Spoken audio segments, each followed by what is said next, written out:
Hello বন্ধুরা, দেখো পাঁচটা প্রশ্ন। যার প্রথম প্রশ্ন কি বলছে, in a one-day match of 50 overs in an innings, the team A had a run rate of 6.1%, ঠিক আছে, রানস পার ওভার, অর্থাৎ প্রতি ওভারে 50 ওভারে খেলা হচ্ছে, প্রতি ওভারে 6.1 করে রান গেছে। Team B is playing and 10 overs are left and the record run rate to tie the match is 6.5 per over. What is Team B's score now? তোমরা অ্যাকচুয়ালি টিম এ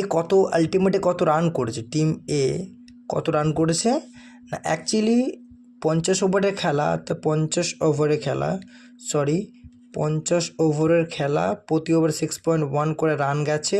তাহলে কত হয়, 305 রান হয়, ঠিক আছে, টোটাল রানস। তো এটা হলো টোটাল রানস বাই টিম এ, ঠিক আছে, এটা হলো এ টিম দ্বারা টোটাল রান কত হচ্ছে 305। এরপর কি বলেছে না, বি টিমটা খেলছে, 10টা ওভার বাকি আছে এবং ম্যাচটা টাই করার জন্য, অর্থাৎ 305 রানটা আগানোর জন্য কি করতে হবে না, 6.5 করে প্রতি ওভার রান চাই। তাহলে 10 overs left, 10 overs are left, actually 10 overs left, 10 over বাকি আছে এবং 6.5 রানস পার ওভার চাই, ঠিক আছে। তাহলে টোটাল রান কত চাই, রিকোয়ার্ড রান কত না, রিকোয়ার্ড রান কত না, রিকোয়ার্ড রান ইকুয়ালস টু কী হবে, 6.5 ইন্টু 10 ইকুয়ালস টু 65 রানস, এটা রিকোয়ার্ড রান, তাই না, এই রানটা চাই, তবে ম্যাচটা টাই হবে। তাহলে এখনও পর্যন্ত কত রান হয়েছে না, টোটাল টাই হতে গেলে 305 রান দরকার, হয়ে গেছে 65 রান চাই, তাহলে আলটিমেট কত হয়েছে না, 240 রান হয়েছে। সেটাই চেয়েছে যে টিম বি এখন কত স্কোর না, 240 রানস, এটা হচ্ছে আমাদের team B score, team B, ঠিক আছে। Next question, if the least common multiple and greatest common factor of two numbers are 96 and 8 respectively and their sum is 56, then the sum of the reciprocals of those two numbers. খুব important question, সবথেকে বড় কথা concept important না, আমরা প্রত্যেকেই জেনে রাখি, যদি আমাদের কখনো কোন দুটো সংখ্যা কি তিনটে সংখ্যা কি চারটা সংখ্যা হোয়াট এভার আমাদেরকে এলসিএম বা এইচসিএফ দেওয়া আছে, তাহলে কিন্তু আমরা সে সংখ্যাগুলো সবসময়তেই এইচসিএফের মাল্টিপল হয়, যে কোনো সংখ্যা অ্যাকচুয়ালি না, অলওয়েজ দ্য নাম্বারস যে কোনো সংখ্যা আমাদের দেওয়া থাকবে, given numbers of basis, the numbers are always be a multiple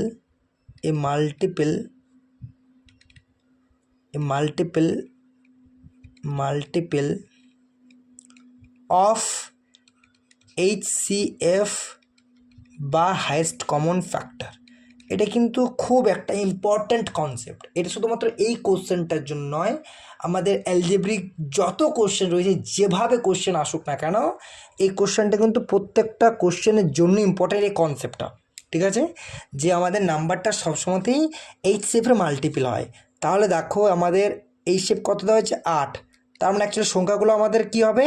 না, একটা 8x হবে আর একটা 8y হবে, এগুলো আমরা অ্যাজিউম করে নিলাম, লেফট এর সংখ্যাগুলো ধরে নিলাম। আমি আবারও বলছি, সব সময়তেই সংখ্যাগুলো এই শেপের মাল্টিপল হবে, তাহলে দুটো সংখ্যা ধরে নিয়েছি 8x 8y, ঠিক আছে। এবার কী বলছে, এদের রেসিপ্রোকাল বলেছে, ঠিক আছে, তাহলে কি বলেছে দেখো, সংখ্যা দুটোর যোগফল আর সংখ্যা দুটোর আমাদের এবার সংখ্যা দুটোর যোগফল কত বলা হয়েছে,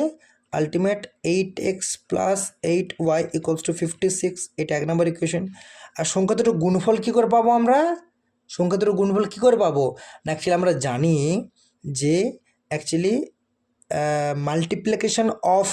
অ্যানি টু নাম্বারস, যদি আমরা এটা একটা লাইন লিখি যে multiplication of any two numbers multiplication of any two numbers multiplication into any two numbers multiplication of any two numbers ঠিক আছে any two numbers always be the multiplication of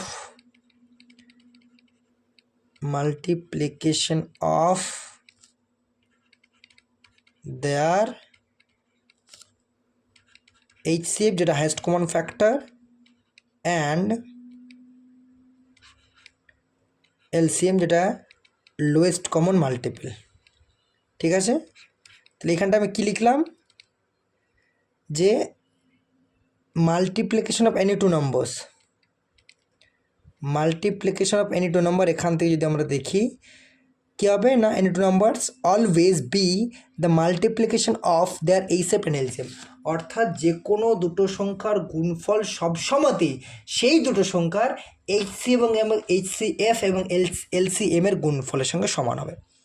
তাহলে দেখো আমাদের যেহেতু রেসিপ্রোকাল চাই তার আমরা গুণফলটাও চাই তার মানে এখন 8x into 8x into 8y equals to কি হয়ে যাবে অ্যাকচুয়ালি 96 into 8 হয়ে যাবে এটা দ্বিতীয় নম্বর ইকুয়েশন এরপর আমাকে কি বলেছে না এরপর কিচ্ছু না রেসিপ্রোকাল চেয়েছে ঠিক আছে যদি রেসিপ্রোকাল চাই তাহলে আমাকে রেসিপ্রোকালটা বের করতে হবে আর কিচ্ছু না অর্থাৎ 1/8x আর সংখ্যা দুটো তো 8x 8y ছিলই তাহলে কী হয়ে যাবে না 8x plus 8y by 8x into 8y তাহলে দেখো কী হয়ে যাবে 8x plus 8y কত ছিল 56 আর 8x into 8y কত ছিল 96 into 8 ঠিক আছে তাহলে আলটিমেট কত হয়ে যাচ্ছে অ্যাকচুয়ালি এটা আলটিমেট হয়ে যাবে দেখো 8 সাথে 56 হয়ে যাচ্ছে উপরে 56টা 8 দিয়ে কাটা কেটে যাচ্ছে তাহলে আমাদের কী হয়ে যাচ্ছে এটা না 7/, এটা হয়ে যাচ্ছে কত না এটা ইকুয়ালস টু 7/96 হয়ে যাচ্ছে আর এটা আমাদের রিকোয়ার্ড অ্যান্সার 7/96 ঠিক আছে এরপর দেখো এই কোশ্চেনটা আর একভাবে করা যায় আমরা প্রথমে যখন করেছিলাম এই যে 8x plus 8y equals to 56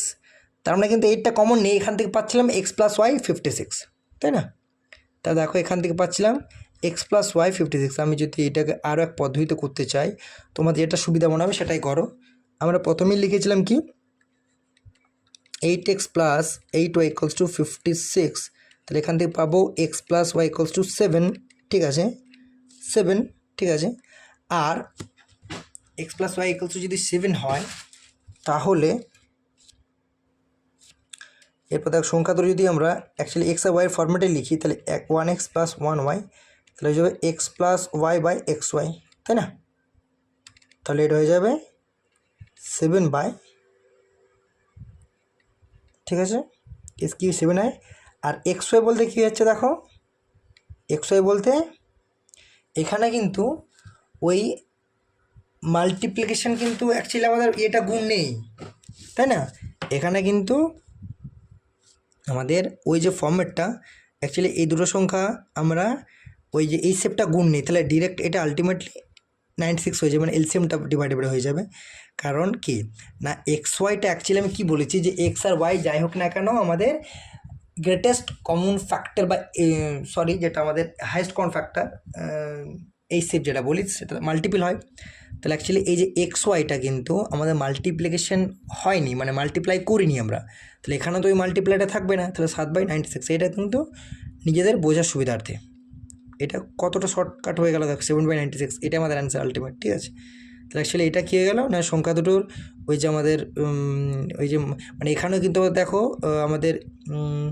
সে এই শেপটাকে ডিভাইড করেছি এখানেও এই শেপটাকে ডিভাইড করব তাই না তাহলে অ্যাকচুয়ালি এবারে তোমরা বলবে 96কে 8 দিয়ে ডিভাইড করো না মোটেও না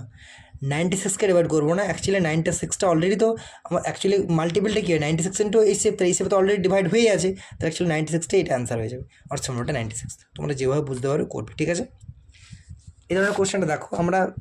এখানে দেখেই বুঝতে পারছি 7-এর পাওয়ারে আনতে হবে 7-এর তাহলে এটা প্রথমে কী আনতে হবে এটা 7 এটা 2, এটা অ্যাকচুয়ালি আমাদের যদি কী হবে, দেখো এটা 7 স্কোয়ার, আবার এটা হোল পাওয়ার আছে 7.5, তাই না? এটা ডিভাইডেড বাই এটা 7 স্কোয়ার, তারপর আছে 3/2, ঠিক আছে, ইন্টু এটা 7 স্কোয়ার হোল পাওয়ারের 3 মাইনাসে এটা হয়ে যাবে অ্যাকচুয়ালি এটা হয়ে যাবে কত না 49, মানে বাইরে বার হলে 7 হয়ে যায়, এটা হোল পাওয়ারে x/3 হয়ে যায়, ঠিক আছে? তাহলে দেখো এটা কী হয়ে যাবে, মানে 7 হোল পাওয়ারে 15 ডিভাইডেড বাই 7 পাওয়ারে 3 ইন্টু 7 পাওয়ারে -6 ইকুয়াল টু 7 পাওয়ারে x/3, ঠিক আছে? তারপর প্রথমে ভাগের কাজ হয়, দেখো আমরা জানি ভাগের সময় পাওয়ারগুলোর বিয়োগ হয়, তাহলে এটা আলটিমেটলি 7 পাওয়ার 12 হয়ে যাবে into 7 power -6 equals to 7 power x/3। এদিকে যাবে গুণের সময় পাওয়ারগুলোর যোগ হয়, তাহলে 7 পাওয়ার আবার 6 হয়ে যাবে, কারণ +12 -6 অবভিয়াসলি 6 হয়, ইকুয়ালস টু 7 পাওয়ার x/3। তাহলে দেখো আমরা জানি বেসগুলো সমান হলে আমরা পাওয়ারগুলো সমান লিখতেই পারি, x ইকুয়ালস টু x/3 লিখতে পারি, তাহলে এখান থেকে x ইকুয়ালস টু 18, এটা আমাদের রিকোয়ার্ড আনসার, ঠিক আছে? পরের প্রশ্ন, the simple interest on a certain sum of money for 3.5 years at 10% per annum is 55 less than the simple interest on the same sum for 4.5 years। কিছু না, এটা টাকার অঙ্ক দেওয়া হয়েছে যেটা কনস্ট্যান্ট, এর বলেছে 3.5 বছরে 10% সুদের হারে একটা সুদ নিচ্ছি এবং ওই টাকা থেকেই 4.5 বছরে 9% সুদের হারে সুদ নিচ্ছি, ঠিক আছে? তাহলে অ্যাকচুয়ালি যদি আমরা 3.5 বছর 10% সুদের হারে সুদ নিই, তাহলে টোটাল কত হচ্ছে সুদের হারটা না 3.5 ইয়ার্স 10% সুদের হার, total percentage of actually interest, total percentage of interest, total actually percentage of interest কী হয়, পার্সেন্টেজ অফ ইন্টারেস্ট কী হয়ে যায় 35%, এটা একটা কন্ডিশন। দ্বিতীয় কন্ডিশন বলেছে অ্যাকচুয়ালি আমাদের 4.5 মানে 4.5 বছর, সেখানে 9% সুদের হার, ঠিক আছে? ঠিক আছে, তাহলে এই ক্ষেত্রে আমাদের টোটাল পার্সেন্টেজ অফ ইন্টারেস্টটা কত দাঁড়াবে, টোটাল পার্সেন্টেজ অফ ইন্টারেস্ট কত দাঁড়িয়ে যাবে না 36, 90, 45 মানে 40.5, ঠিক আছে? এই পার্সেন্টেজটা দাঁড়িয়ে যাবে, ঠিক আছে? এবারে দেখো দুটো ডিফারেন্স কত না 40.5 মাইনাস 35 টোটাল পার্সেন্টেজ। এবারে এই সুদের হারটার ভ্যালুটাই কি বলা নেই 55, মানে এই পার্সেন্টটার ভ্যালুটাই 55 টাকা, কারণ এটাই বলা হয়েছে আমাকে যে 55 টাকা ডিফারেন্স লেস, ঠিক আছে? তাহলে কত হয়ে যায় 5.5%-এর ভ্যালুই 55, ঠিক আছে? তো 5.5%-এর ভ্যালু 55 হয়ে যায়, তাহলে দেখো কি বলেছে আমাকে বের করতে হবে, তার মানে অ্যাকচুয়ালি 1%-এর ভ্যালু কত হয়ে যাচ্ছে 10 হয়ে যাচ্ছে না, 1% বলে 10 হয়ে যাচ্ছে না। আর আমরা জানি যে সবসময়তেই আসলটা 100% হয়, তাহলে অ্যাকচুয়ালি 100%-এর ভ্যালু কত হয়ে যাবে, 100%-এর ভ্যালু কত হয়ে যাবে অ্যাকচুয়ালি 1000, ঠিক আছে? এটা আমাদের রিকোয়ার্ড অ্যান্সার, এত রুপিস অ্যাকচুয়ালি। তাহলে আমাদের রিকোয়ার্ড অ্যান্সার কী বলেছিল, হোয়াট ইজ দ্য সাম, সামটা কত না, সামটা হচ্ছে 1000 টাকা। Next question, P takes twice as long as Q or 3 times as long as R to complete a task। কিচ্ছু না, অর্থাৎ এখানে আমাদের P আর Q এর টাইমের রেশিও কত বলা হয়েছে, P takes twice as long as actually 2:1, এই দুই যদি Q সময় 1 নেয় তাহলে P এর সময়ের অনুপাতটা কত, যে 2 অনুপাত। এবার বলেছে P রেশিও R কত বলেছে 3 অ্যাজ লং অ্যাজ আর অ্যাকচুয়ালি 3, অর্থাৎ এই যদি আমাদের আর যদি 1 নেয় তাহলে আমাদের পি কত নেবে 3। এখানে পিটা কমন হয়ে যাচ্ছে না, পি রেশিওটা কমন হয়ে যাচ্ছে, তাহলে পি রেশিওটা কমন করার জন্য প্রথম রেশিওটাকে 3 দ্বারা গুণ করব, তাহলে এখানে পেয়েছে কি P ratio Q equals to 6:3, তারপর রেশিওটাকে 2 দ্বারা গুণ করব, কারণ পিটাকে কনস্ট্যান্ট রাখতে হবে, আমার পিটা দুটোতে একই করতে হবে, তাহলে আমি পি কিউ আর রেশিও পেয়ে যাব। 2 দ্বারা গুণ করব 6:2, তো আলটিমেট দেখা এখন পি রেশিওটা কিন্তু 6 সমান হয়ে গেছে। তাহলে পি রেশিও, আমরা যদি কিউটাকে লিখি রেশিও আর, এটা 6:Q3 জন্য 2 হয়ে গেছে। এরপর কি বলেছে, হাউ লং উইল ইট, এবার কী বলেছে, যদি 3 জন একই সাথে কাজ করে, তার মানে এটা টাইমের রেশিও পেয়ে গেলাম আমরা, টাইমের রেশিও। আর আমরা জানি টাইমের রেশিওটা আমাদের, যদি আমরা জানি অ্যাকচুয়ালি টোটাল ওয়ার্ক, যেটা ওয়ার্কস ইকুয়ালস টু কী হয় না, টাইম ইন্টু এফিসিয়েন্সি, ঠিক আছে। এবার দেখো ওয়ার্কটা যদি কনস্ট্যান্ট হয় তাহলে টাইম ভ্যারিজেস 1/E হয়, যদি আমাদের ডাব্লিউ ইকুয়ালস টু কনস্ট্যান্ট হয়, ঠিক আছে। ডাব্লিউ ইকুয়ালস টু কনস্ট্যান্ট, অর্থাৎ ওয়ার্কটা যদি কনস্ট্যান্ট হয় তাহলে আমাদের কী পাবো না, টাইম আর এফিসিয়েন্সির রেশিওটা অনন্য হয়ে যায়। তাহলে এটা টাইমের রেশিও পেয়ে গেছি, এফিসিয়েন্সি কী হয়ে যায়, অনন্য হয়ে যায়, অর্থাৎ 1/6 রেশিও 1/3 রেশিও 1/2, এটা আমাদের এফিসিয়েন্সি রেশিও পাচ্ছি আমরা, এটা অ্যাকচুয়ালি এফিসিয়েন্সি রেশিও পাচ্ছি, ঠিক আছে, এফিসিয়েন্সি রেশিও পাচ্ছি, ঠিক আছে। এবার যদি 6 করি তাহলে এটা হয়ে যাবে, যদি নিচে এটা 6 করতে চাই তাহলে এক দ্বারা অ্যাকচুয়ালি আমাদের, ঠিক আছে, 6 করতে চাই তাহলে কী হবে, এটা এক দ্বারা গুণ, অর্থাৎ 1 রেশিও, এটা নিচেরটাকে আমি একই করতে চাই, এটা 2 রেশিও, এটা 3 হয়ে যাবে, ঠিক আছে। এখন এটা হয়ে গেল আমাদের এফিসিয়েন্সি রেশিও, ঠিক আছে। ওটা ছিল আমাদের টাইমের রেশিও আমি জানি এফিসিয়েন্সি রেশিও অনেক হয়, তাহলে এফিসিয়েন্সি রেশিও 1:2:3 হয়ে গেল। এরপর কি বলেছে না, এরপর বলেছে if they work together they can complete the task in 2 days। আবার আমরা জানি total work equals to time and efficiency, তার টোটাল এফিসিয়েন্সি কত, 2 একে 3, 3 3 6, তার টোটাল ওয়ার্ক কত পেয়ে যাবো না, 6 × 2, আচ্ছা টোটাল ওয়ার্ক 12 ইউনিট হয়ে গেল, 12 ইউনিট টোটাল ওয়ার্ক হয়ে গেছে। এরপর কি বলেছে, 12 ইউনিট যদি টোটাল ওয়ার্ক হয়, এরপর কি বলেছে না, কিউ, অর্থাৎ দেখো আমাদের ডিরেক্টলি এখানে বলা হচ্ছে how long will it take to complete the work, Q, তাহলে কিউর এফিসিয়েন্সি কত, আবার জানি আমরা time equals to total work upon efficiency, আবার টোটাল ওয়ার্ক পেয়েছি 12 ইউনিট, এই কাজটাই শেষ করতে হবে। আর কিউ বলেছে তার মানে কিউর এফিসিয়েন্সি বের করতে হবে, ঠিক আছে, কিউর এফিসিয়েন্সি বের করতে হবে। তাহলে কিউর আমাদের এফিসিয়েন্সি কত, 2, তাহলে অ্যাকচুয়ালি কি 2 হয়, তার টোটাল ডেজ হচ্ছে 6, ঠিক আছে, ঠিক আছে, 6 days, ঠিক আছে। এটা আমাদের রিকোয়ার্ড অ্যান্সার, অর্থাৎ এই কাজটা শেষ করতে কতদিন সময় লাগবে, 6 দিন। ধন্যবাদ বন্ধুরা, আশা করছি তোমাদের সেশন এনজয় করছো। প্লিজ সাবস্ক্রাইব করো, পাশে থাকা বেল আইকনটি প্রেস করো, যাতে ভিডিও আপলোডের সাথে সাথে তোমরা নোটিফিকেশান প্রথমে পেয়ে যাও, এবং ভিডিও সেশনটা অবশ্যই সলিউশনস করতে পারো, ঠিক আছে। আর ভালো লেগে থাকলে অবশ্যই শেয়ার করো, লাইক করো। Thank you.